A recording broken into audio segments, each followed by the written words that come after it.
যে বাচ্চাটার মা মারা গেছিলো কাল রাতে দেখে ওই বাচ্চাটাও মরে পড়ে আছে। সত্যি মনটাই খারাপ হয়ে গেল।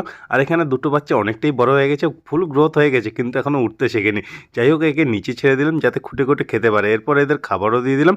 আজকে বহুত দিন পর প্রচুর রোদ উঠে গেছে, তো ফার্মে গিয়ে পর্দাগুলো তুলে দিয়ে মুরগিগুলোকে জল খাবারও দিয়ে দিলাম। আজকে বাবার আছে ডায়ালিসিস, ওই জন্য মা বাবা সকাল সকাল খাওয়া দাওয়া করে চলে গেল।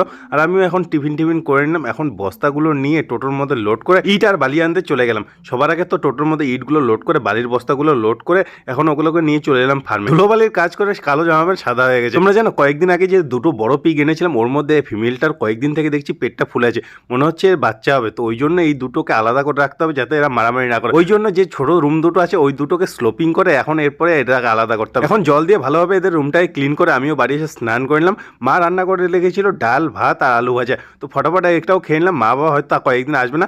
এরপর আমিও চলে গেলাম কবিতরের ফার্মে। বাচ্চা দুটো তো উঠতে পারে না, তো এদের ধরে ধরে এখনও এদের বাসায় রেখে দিলাম। এর মধ্যে হাঁসগুলোও চলে এসছে, তো হাঁসগুলোকে এখন খাবার জল খাবার ফটাফট দিয়ে এখন এদের ঘরে ঢুকিয়ে এদের বন্ধ করে রেখে দিলাম। ভিডিও তোমাদের কেমন লাগলো কমেন্ট করে অবশ্যই জানাবে। Tata bye bye.